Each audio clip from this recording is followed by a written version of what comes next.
From February 1965 to November 1968, the United States waged a massive bombing campaign against North Vietnam.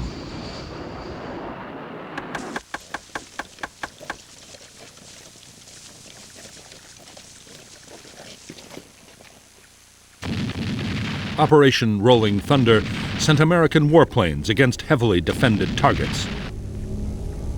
It was a destructive and costly battle as both sides used ever more sophisticated weapons and tactics.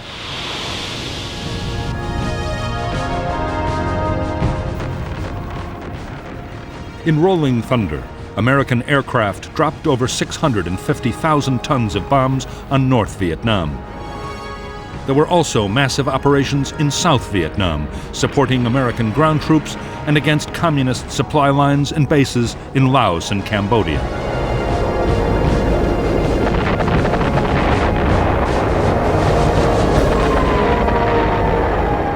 The air war in Southeast Asia was more than a contest between the United States and North Vietnam. From the start, America's Cold War enemies, China and the Soviet Union, were backing the North with weapons, advisors, and support personnel.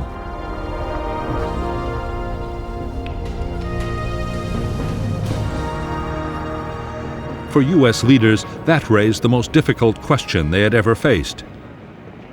Could the air war be won without sparking off a wider and infinitely more dangerous conflict?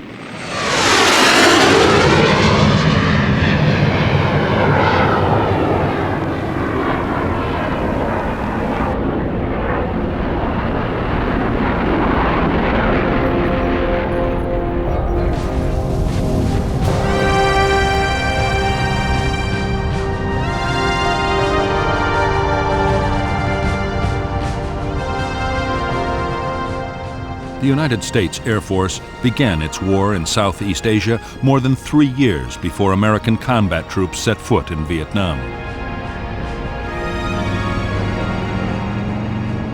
In late 1961, President John F. Kennedy ordered more help for the South Vietnamese government in its war against the Viet Cong guerrillas.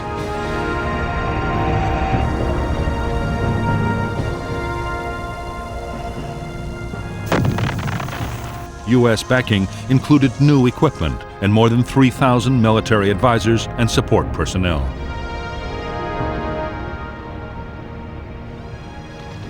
Soon, U.S. Army and Marine helicopters were flying South Vietnamese government soldiers and their American advisors into combat against the Viet Cong. U.S. Air Force transport planes helped with troop deployments and supplies.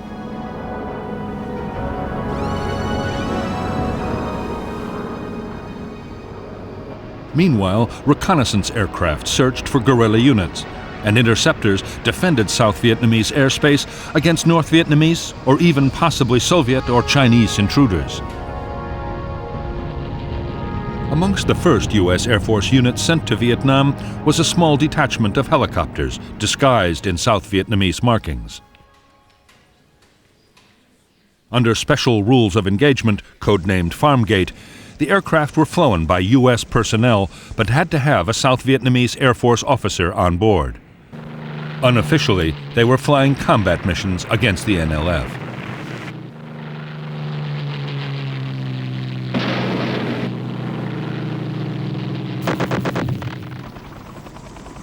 In spite of American efforts, the NLF inflicted a series of defeats on the South Vietnamese Army in 1963. Guerrilla numbers were rising, and they were better armed and led than ever. With each month that passed, the NLF was getting more weapons, ammunition, and trained men from North Vietnam.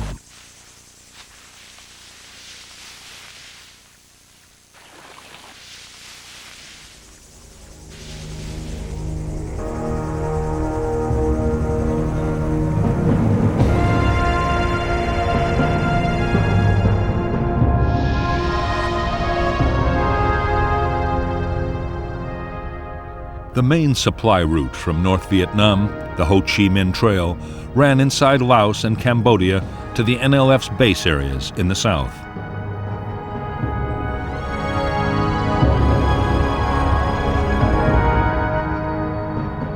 The trail was manned by North Vietnamese army troops with the help of Laotian guerrillas who were waging their own war against the Lao government.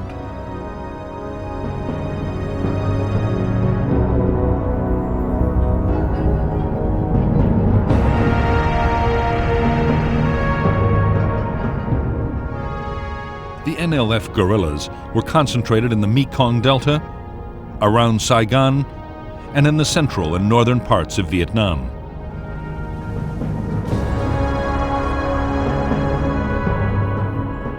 It was near these areas that the Americans stationed helicopter companies to carry South Vietnamese troops into battle. The detachment operating under Farm Gate was based at Ben Hoa near Saigon, and there was another important base at Tan Son Nhut. 3 smaller airfields also supported fixed-wing operations.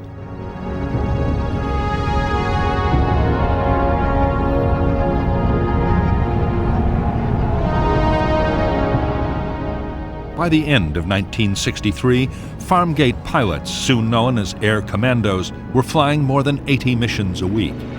They attacked Viet Cong base areas and river traffic, and were credited with killing hundreds, maybe thousands of guerrillas.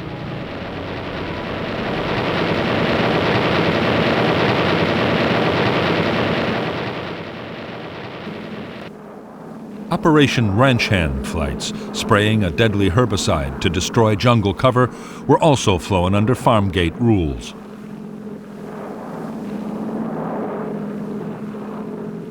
The spraying, which began in early 1962, cleared the vegetation alongside highways.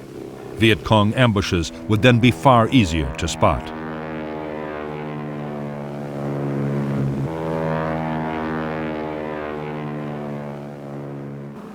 Ranch Hand's mission was soon extended beyond preventing ambushes. Vast tracts of forest were sprayed with Agent Orange, a herbicide containing the deadly chemical dioxin. Guerrilla trails and base areas were exposed, and crops that might feed Viet Cong units were destroyed. By the summer of 1971, Operation Ranch Hand had sprayed 11 million gallons of Agent Orange, containing 240 pounds of dioxin, and destroyed 6 million acres of South Vietnam. 1/7 of the country's total area was laid waste. Herbicides containing dioxin were banned for use in the U.S. by the Department of Agriculture in 1968. In Vietnam, the spraying continued until 1971.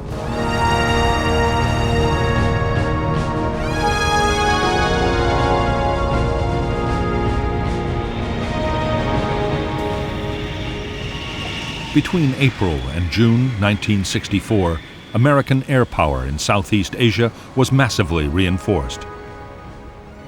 2 aircraft carriers arrived off the Vietnamese coast. The move was prompted by an NVA offensive in Laos.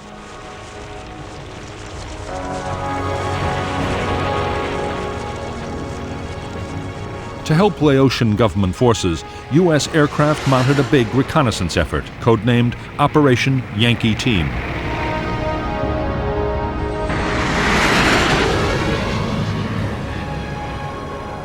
Soon after Yankee Team began, 2 Navy planes were lost to anti-aircraft fire over Laos.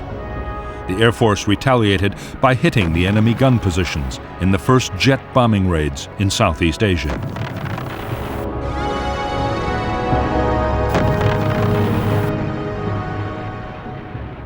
As well as photographing the activities of the Laotian guerrillas, American aircraft over Laos were monitoring the Ho Chi Minh Trail.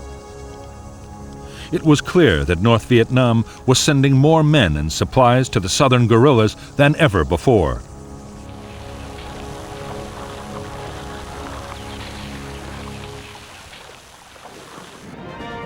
In Washington, the new U.S. President, Lyndon Johnson, was being pressed hard by his military commanders to punish the North. So far, Johnson had refused to sanction official direct attacks on North Vietnam. However, covert attacks were being conducted over Vietnam near the Laotian border. It was an incident in the Tonkin Gulf that finally lit the fuse. In bad weather conditions, the captain of an American destroyer thought he was fired upon by North Vietnamese patrol boats, an attack that actually never happened. But on August 5, 1964, the president ordered retaliation.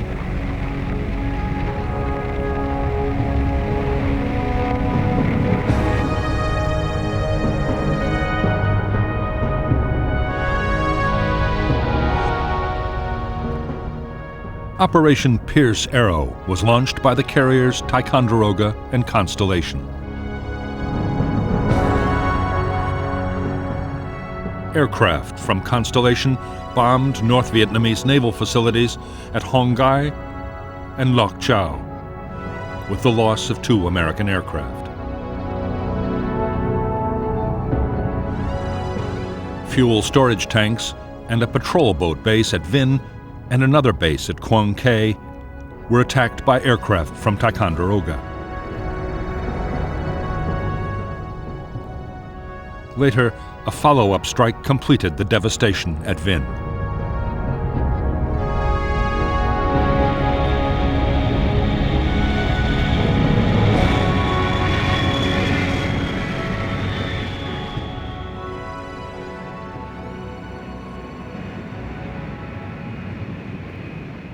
In North Vietnam, the American bombing raids immediately triggered a secret plan. For years, the North had been creating an air force with Soviet-built jet fighters. The force had been based in China. The day after the American bombings, the fighters were called home.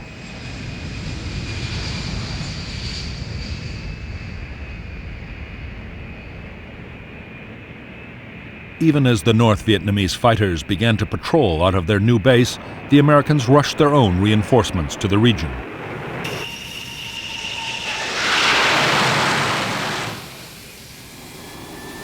The Air Force deployed more than 70 planes to Vietnam and Thailand. The Navy sent 2 more carriers steaming towards the Gulf of Tonkin.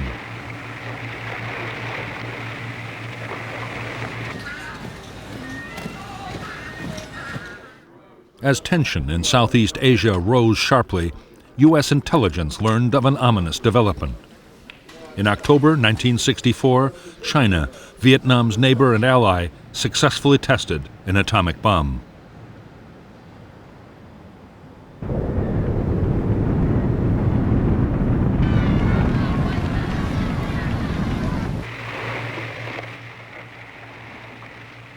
In the closing weeks of 1964, American aircraft launched a new campaign in Southeast Asia. The aim was to find and destroy North Vietnamese transport and installations on the Ho Chi Minh Trail in Laos. For the Americans, Operation Barrel Roll was the start of an attempt to cut off supplies to the NLF that would last for a full 8 years.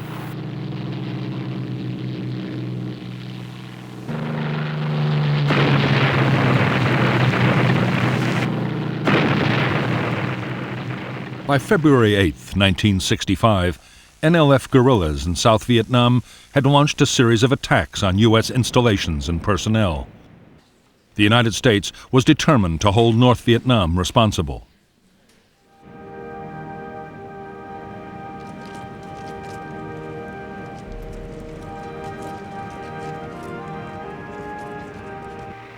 Carrier aircraft had been kept ready to retaliate if the president gave the order. On February 7, 1965, they were unleashed against North Vietnamese targets.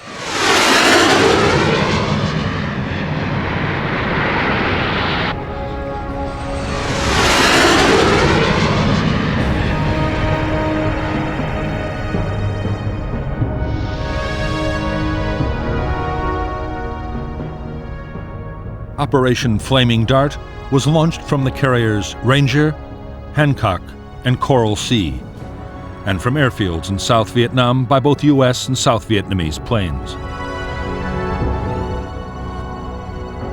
The targets were North Vietnamese Army barracks and the 325th Infantry Division's training base at Dong Hoi. Because of bad weather, only one target was hit in strength, at the cost of an aircraft shot down.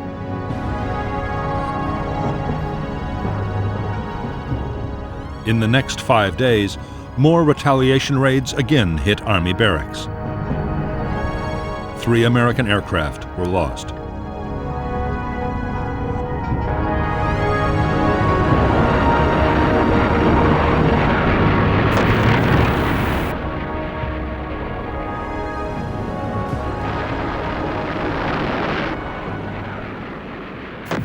Up to now, the American airstrikes on the North had been in retaliation for particular incidents. However, many in Washington believed that bombing should have a much bigger role to play. They argued a sustained campaign of attacks could make North Vietnam stop supporting the war in the South.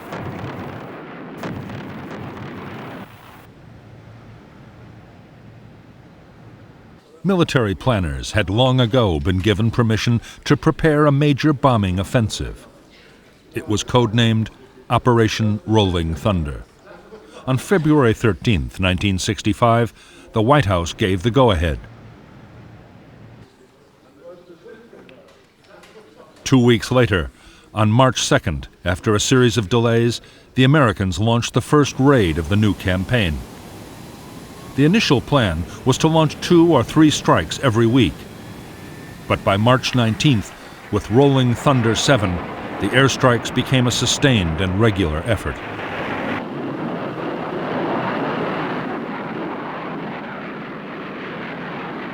Rolling Thunder got off to an uncertain start. The first mission, flown by more than 100 aircraft, hit an ammunition dump in the Quang Ke Naval Base. 5 U.S. aircraft were lost. In the following weeks, North Vietnamese radar, railway bridges, and military bases were attacked, but more American aircraft were shot down. Already, it looked like an air war over North Vietnam might prove far more costly than anyone had expected.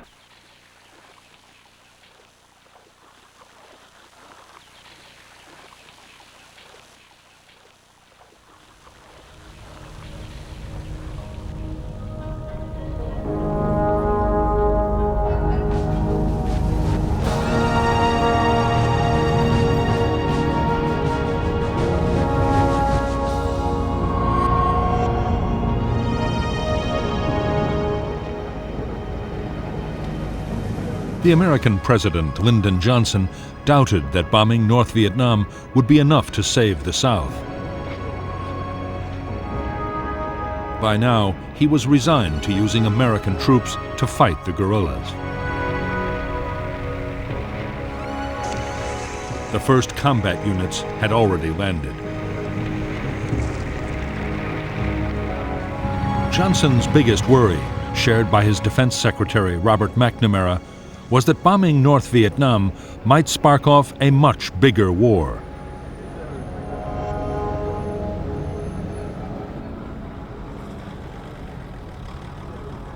The Soviet Union and China had been supporting the North with financial and military aid for years. If the American bombing was too fierce, they might be forced to come to its defense. After that, anything could happen.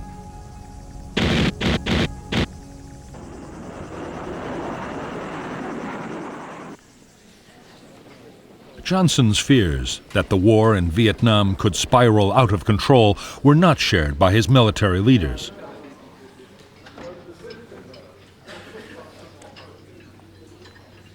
The Joint Chiefs of Staff did not believe that the Chinese or the Soviets would intervene no matter how hard the U.S. hit the North. What they wanted was a quick and devastating campaign.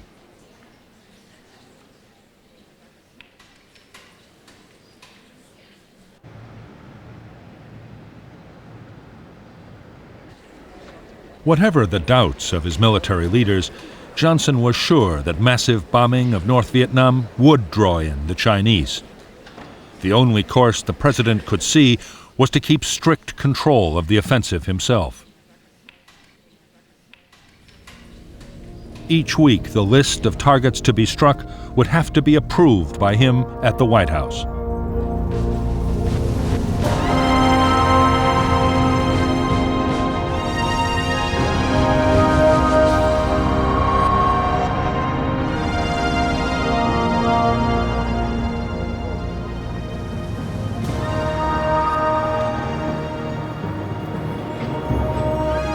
The first American bombing raids had come as a severe shock to the leaders of North Vietnam. Neither the President Ho Chi Minh nor his government had expected the Americans to go so far. But there was no question of giving in.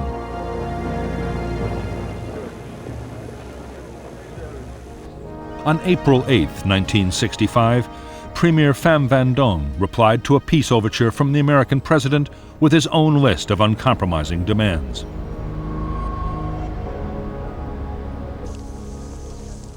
For 10 years, Ho Chi Minh's aim had been to reunite the two halves of Vietnam under communist rule. Now the NLF guerrillas in the south were so close to victory, he saw no reason why he should negotiate.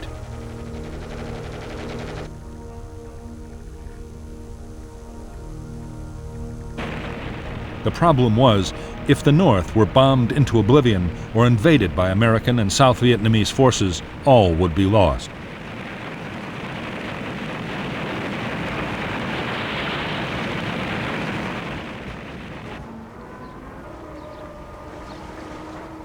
Only with massive help from the Soviet Union and China could North Vietnam hope to survive.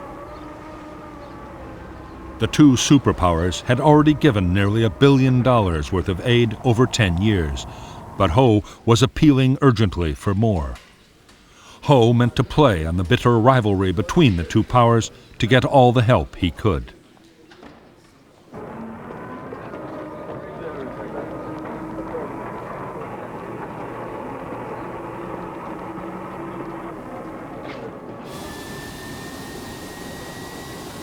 At first, the Soviet Union under Premier Alexei Kosygin had urged northern leaders to look for a peaceful solution. But Kosygin was actually in Hanoi in February 1965 when Rolling Thunder began. The Russian position hardened.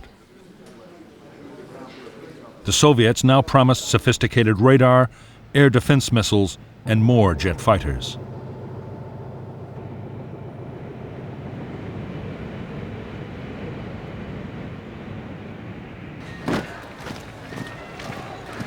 China, under its leader Mao Zedong, went much further than the Soviet Union. Mao promised to send combat infantry if the country were invaded.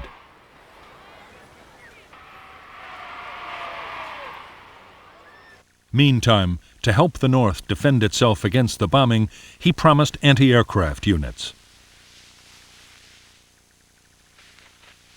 Mao meant to guarantee the survival of his neighbor, whatever the risks.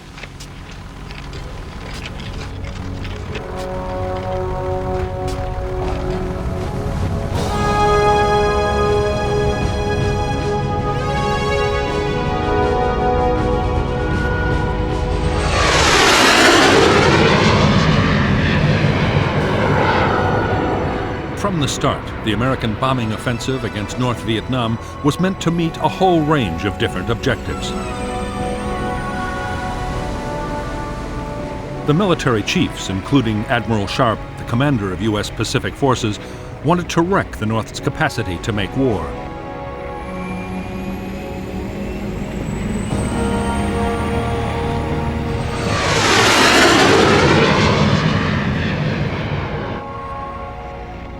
The U.S. ambassador in Saigon, Maxwell Taylor, saw the raids as a morale booster for South Vietnam. The Defense Secretary, Robert McNamara, meant them to put on pressure, which could be stepped up gradually until the North agreed to U.S. demands.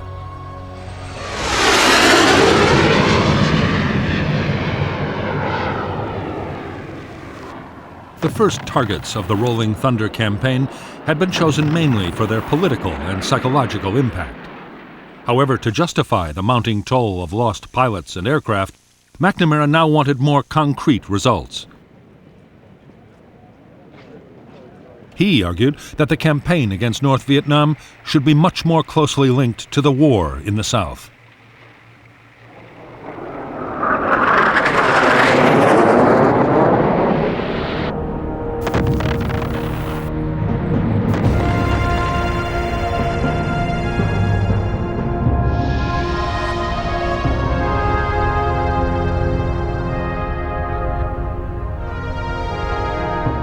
The The new American plan for Operation Rolling Thunder focused on the part of North Vietnam between the demilitarized zone, separating North and South, and the 20th parallel.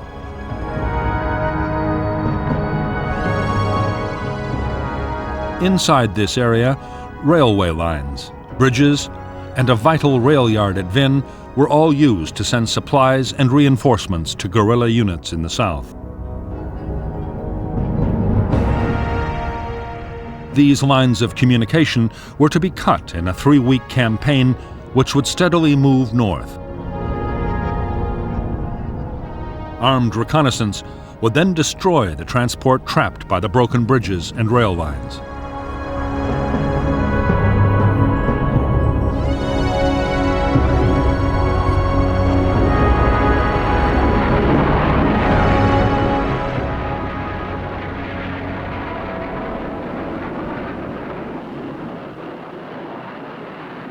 To U.S. military leaders, the decision to attack North Vietnamese transport was a move in the right direction, but it was nowhere near as destructive as the campaign they wanted.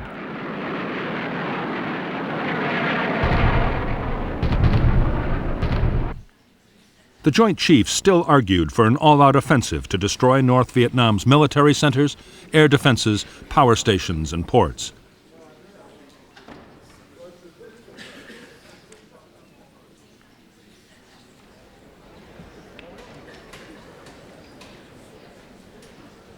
President Johnson and Robert McNamara were adamant that there would be no all-out campaign. This was to be a limited war to achieve limited objectives. In any case, McNamara and other officials argued, the most valuable targets should be kept as hostages. To save those, North Vietnam would have to agree to negotiate.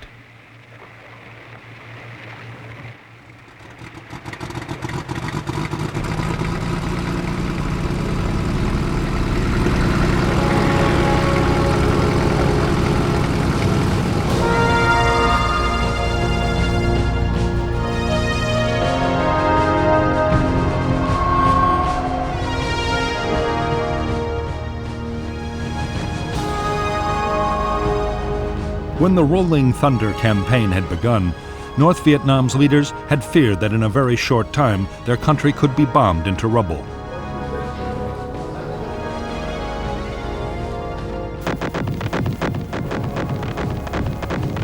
The air defense system was still primitive. If the Americans meant to launch an all-out offensive, there was little the fledgling North Vietnamese Air Force could do to stop them. North Vietnam hoped that open support from its allies, particularly the Chinese, could save it from full-scale attack. There was every sign the Chinese meant what they said about coming to the North's aid if necessary. In fact, China was taking the situation in Vietnam so seriously it had changed its whole national defense strategy.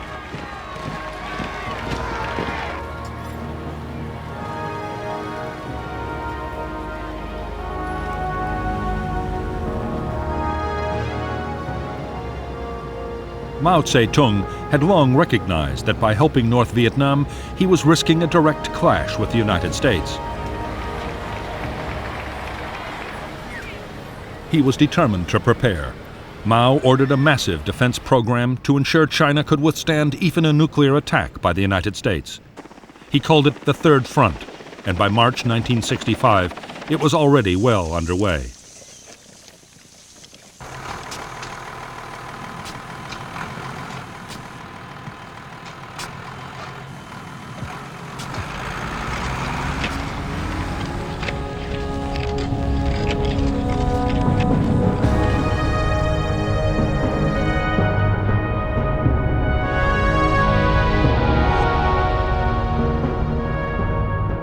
The first stage of the Third Front program had been to take China's industries, mostly concentrated around the big cities,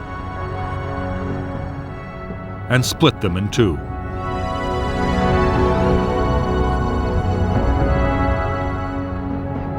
The duplicates were then moved deep into the interior. Already, fortifications were being built for defense in depth, and every province was creating its own light armaments industry. Meanwhile, North Vietnam's defenses against American bombing were also being reinforced.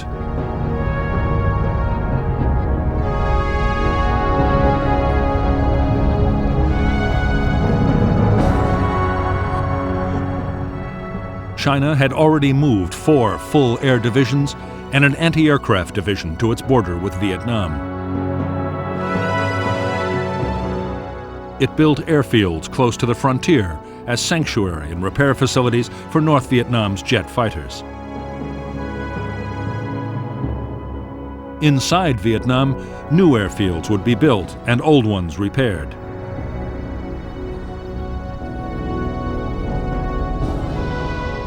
Chinese logistic teams were already constructing or upgrading 12 roads north of Hanoi.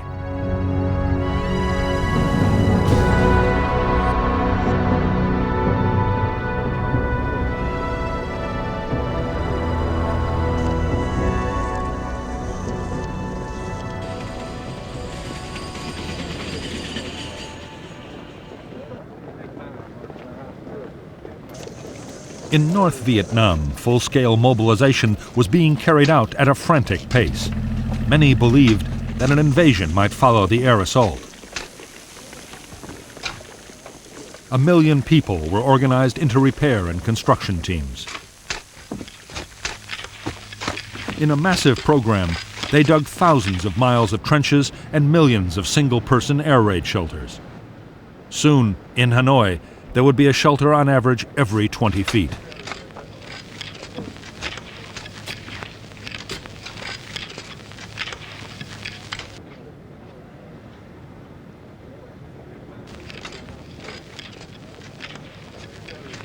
To the leaders of the North, building defenses and acquiring advanced weaponry was only one part of the strategy.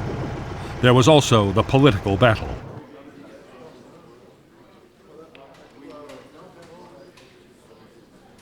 There would be a major propaganda offensive to pressure the Americans into restricting or even stopping their attacks.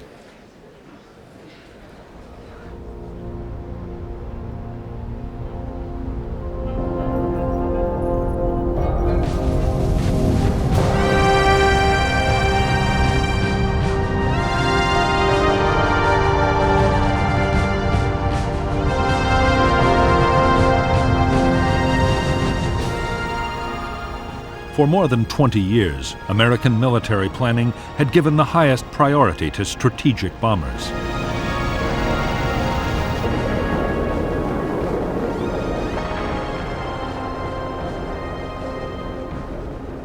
The U.S. had built a huge force of long-range aircraft able to attack targets deep inside the Soviet Union with nuclear weapons. As the conflict with North Vietnam had intensified, Strategic Air Command had modified its giant B-52s to carry conventional bombs.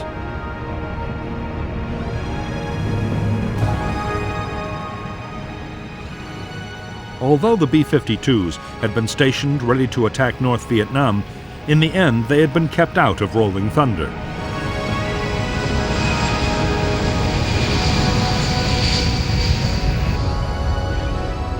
The White House believed that the massive high-altitude bombers were just too destructive.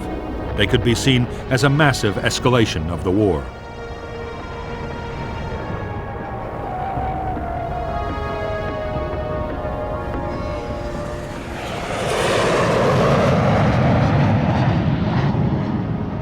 Instead, the smaller and more accurate tactical bombers would fight the strategic campaign against the North. They would also carry out their normal role by supporting ground operations in South Vietnam.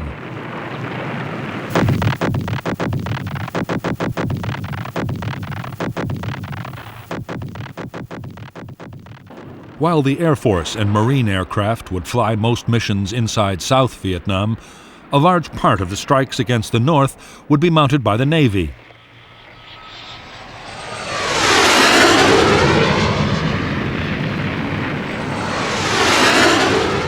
The U.S. Navy had 16 strike carriers and deployed more aircraft than all the world's other navies combined.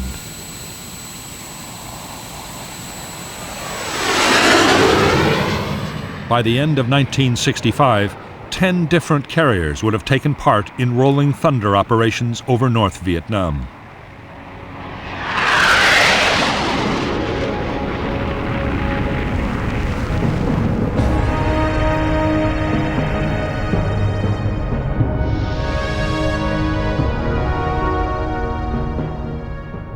U.S. naval air power off Vietnam was under the command of Task Force 77.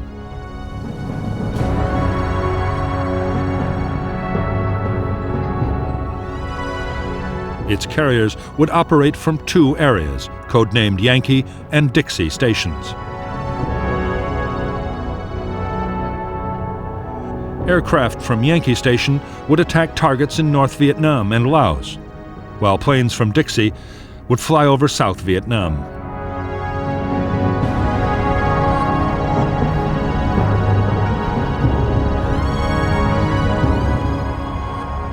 American Air Force units were controlled by the 2nd Air Division.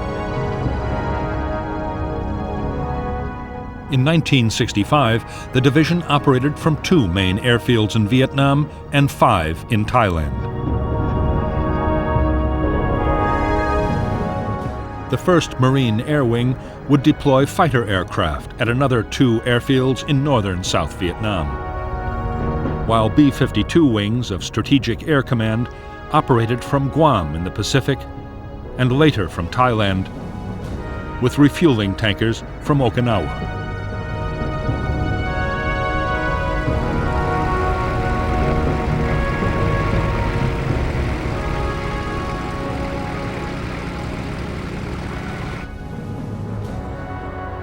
U.S. air commanders had a limited say in how the battle over North Vietnam was fought. The White House was not only choosing the targets, but deciding on almost every other detail of each attack. Washington specified the day and often the time of each mission, and sometimes even the type of bombs to be used.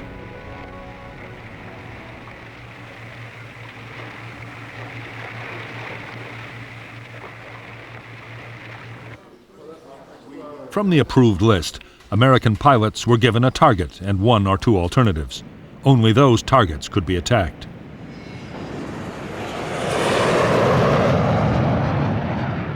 The monsoon weather was still enveloping North Vietnam, making some targets impossible to hit at the time specified in Washington. Air commanders had no authority to improvise.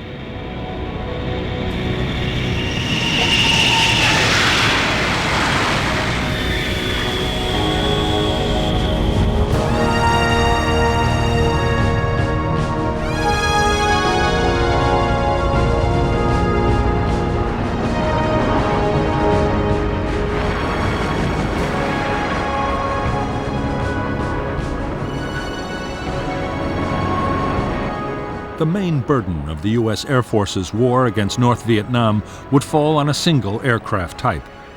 The F-105 Thunder Chief was originally designed as a supersonic long-range nuclear bomber. The single-seater could carry up to 5 tons of bombs, more than a World War II flying fortress.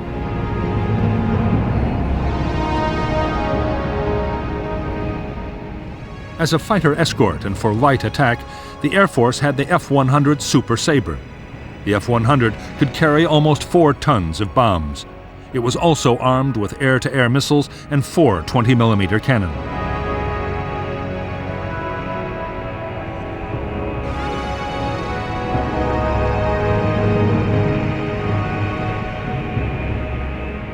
For bombing missions, the U.S. Navy still relied heavily on the propeller-driven Sky Raider. Although the aircraft had been in service more than 20 years and was very slow, it could carry a heavy load of bombs and rockets. It also had astonishing endurance and was able to stay over a target area for hours at a time.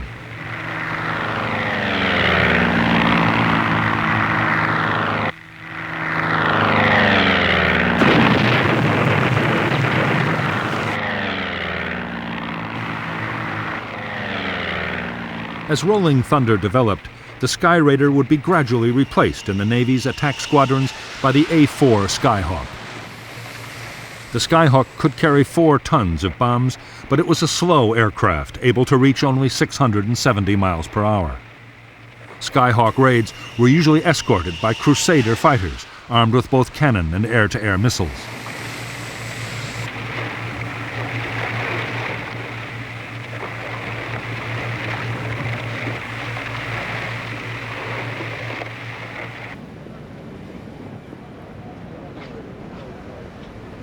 By April 1965, the Americans' most versatile aircraft was already deployed in Southeast Asia by Air Force, Navy, and Marine units. The F-4 Phantom was a big aircraft and was able to fly at more than twice the speed of sound, 1,400 miles per hour. It could also carry a bomb load of up to 8 tons.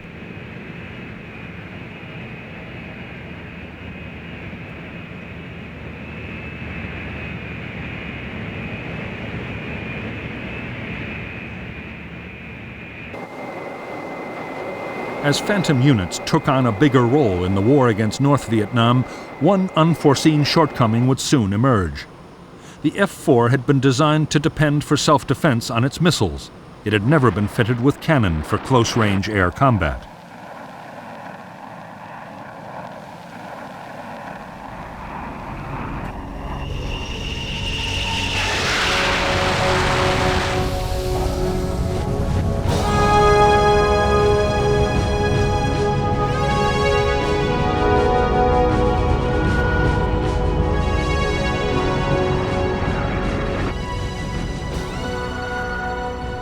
Every aircraft deployed by an Air Force fighter wing or a U.S. Navy carrier depended on more than 30 men to keep it flying.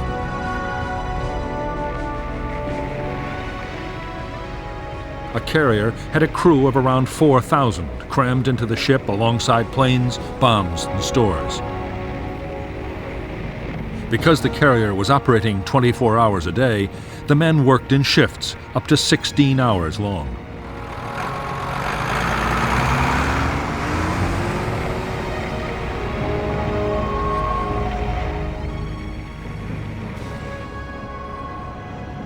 In Thailand and South Vietnam, conditions for Air Force personnel were easier. All the same, heat and humidity took a heavy toll on men and machines. To add to the burden, higher command often measured the success of a unit by the sheer number of sorties it could fly.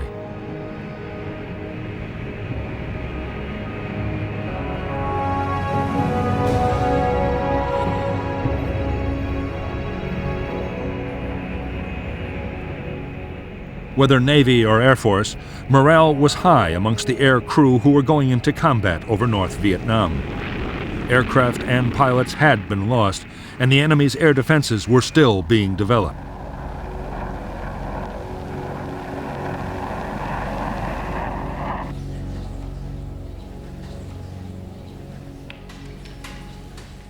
The monsoon weather still enveloping the north was often a bigger concern than the anti-aircraft guns.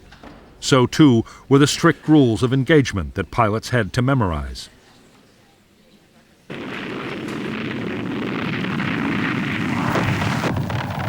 Washington had ordered that only confirmed military targets could be hit, and then never in civilian areas. Enemy aircraft had to be identified visually before they could be attacked, in case they were Chinese.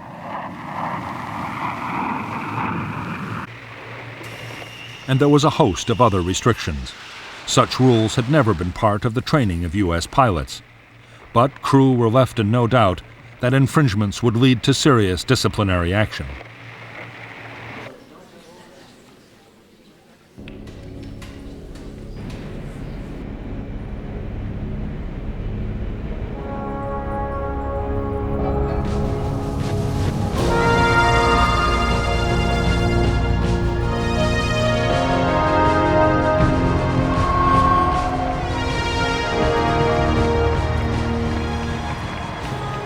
The North Vietnamese armed forces fielded 400,000 men in 13 regular divisions.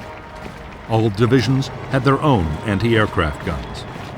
So did the units operating in Laos, building and running the Ho Chi Minh Trail.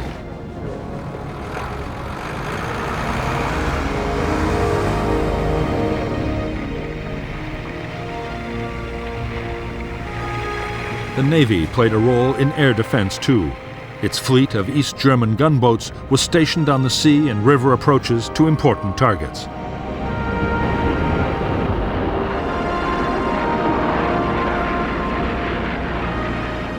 From its beginnings, the North Vietnamese Air Force was part of the Army. As well as its planes and a small number of helicopters, the Air Force controlled the Anti-Aircraft Command, a specialized anti-aircraft artillery formation. It also controlled an increasingly sophisticated early warning radar system supplied by the Soviet Union and China.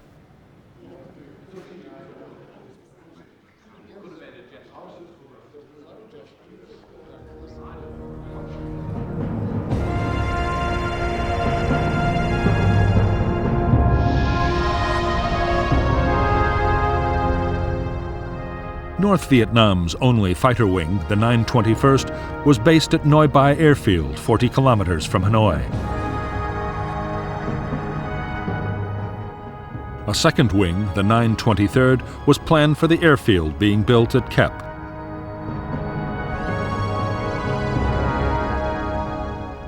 There was also a training wing and a wing of Ilyushin bombers at Cat Bai and Phuoc Yen.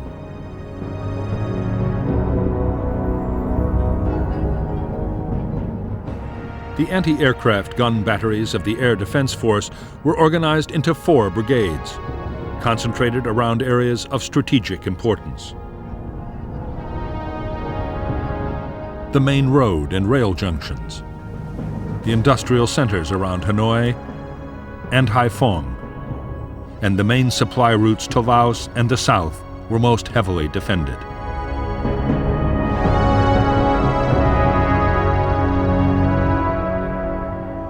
Anti-aircraft units were also deployed along the irrigation system of the Red River Valley.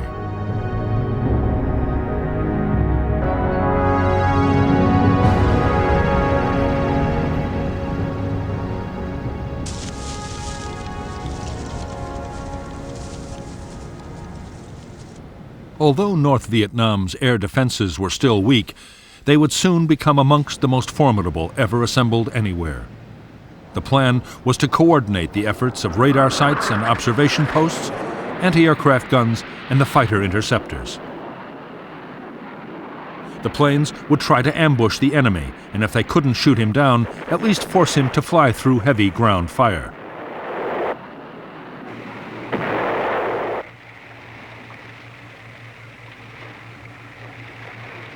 In the early days of the air battle, close cooperation between radar, guns, and fighters would not be easy to achieve. There were too many different anti-aircraft commands.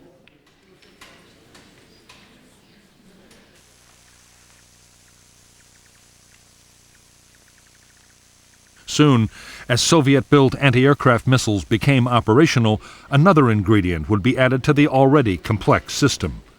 For a long time to come, North Vietnamese pilots would run a very high risk of being shot down by friendly fire.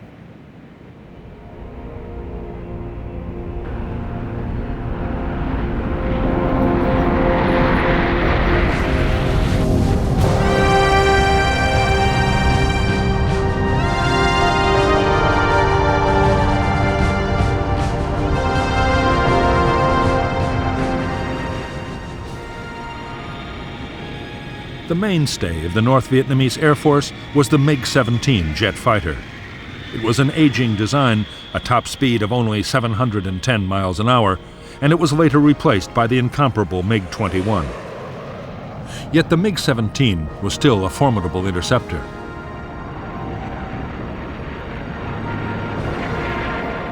It was one of the most maneuverable jets ever built, and armed with 3 cannon, it was deadly in a dogfight.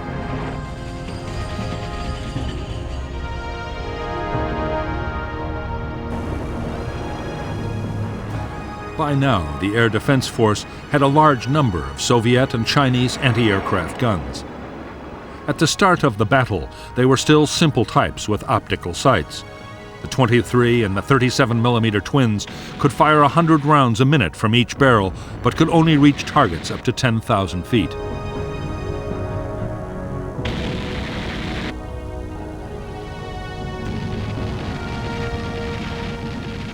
The bigger 57mm anti-aircraft guns had a ceiling of 18,000 feet. American pilots could avoid them by flying higher, but in the last moments of an attack, aircraft had to come in low. It was then that the 57mm was an extremely dangerous weapon.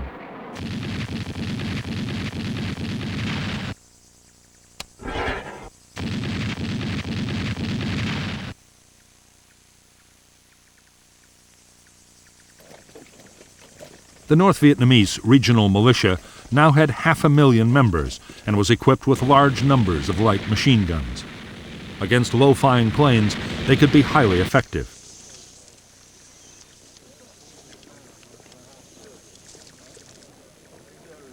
Militia were even taught to use their rifles against enemy raiders, as even a chance hit by a single bullet could bring down a $1 million aircraft in flames.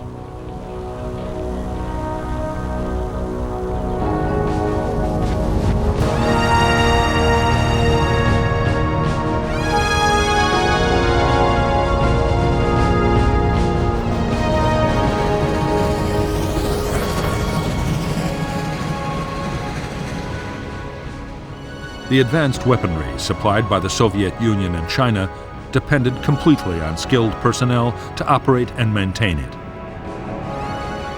North Vietnam was an agricultural country with little industry. 200 North Vietnamese Air Force technicians had been trained in China, but it was barely enough.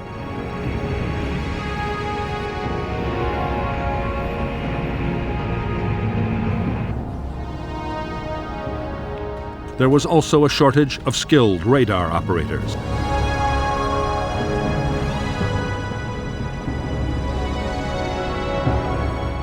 From the start of the American attacks, the pilots of the 921st Fighter Wing had been keen to get into combat.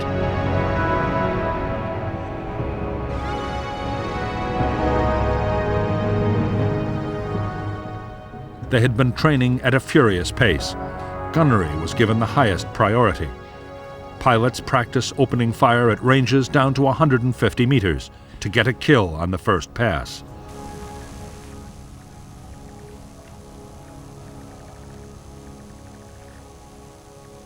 All the time, the emphasis was on close-in engagements to make the most of the MiG-17's agility.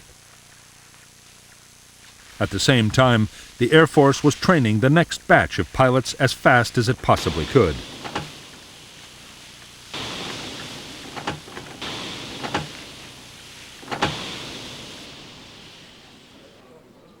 Most of the training of pilots, radar operators, and anti-aircraft gunners was being carried out by Soviet and Chinese military experts.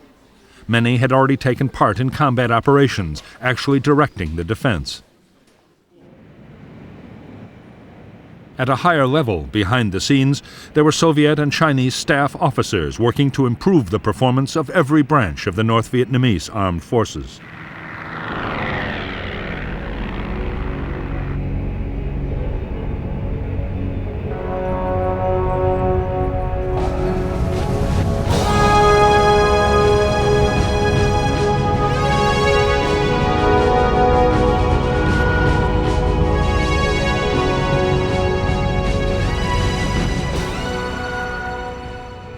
For the Americans, the first stage in stepping up the campaign against North Vietnam was to weaken its defenses.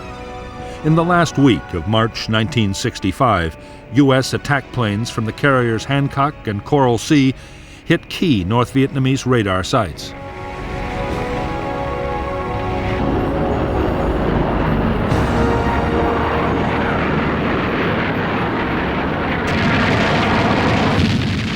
There was a fierce reaction from northern anti-aircraft guns, and several U.S. planes were shot down.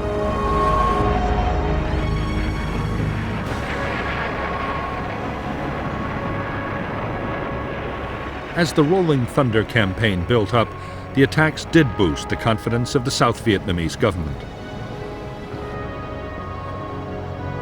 Government forces were doing better on the battlefield, too. Even so, in Washington, the mood was bleak.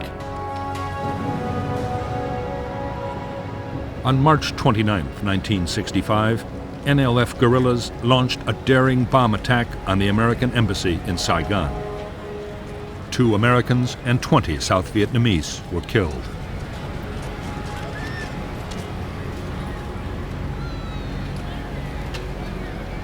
To many in Washington, the attack seemed to underline the need for much stronger measures to be taken in Vietnam.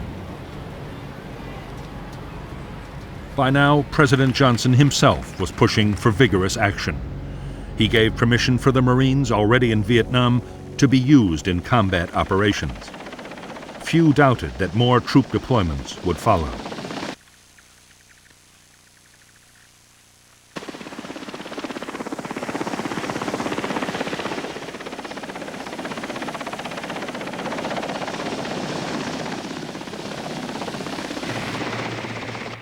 Soon, U.S. aircraft would be faced with 2 missions in Southeast Asia: the continuing campaign against North Vietnam and supporting U.S. troops in a sharply escalating ground war.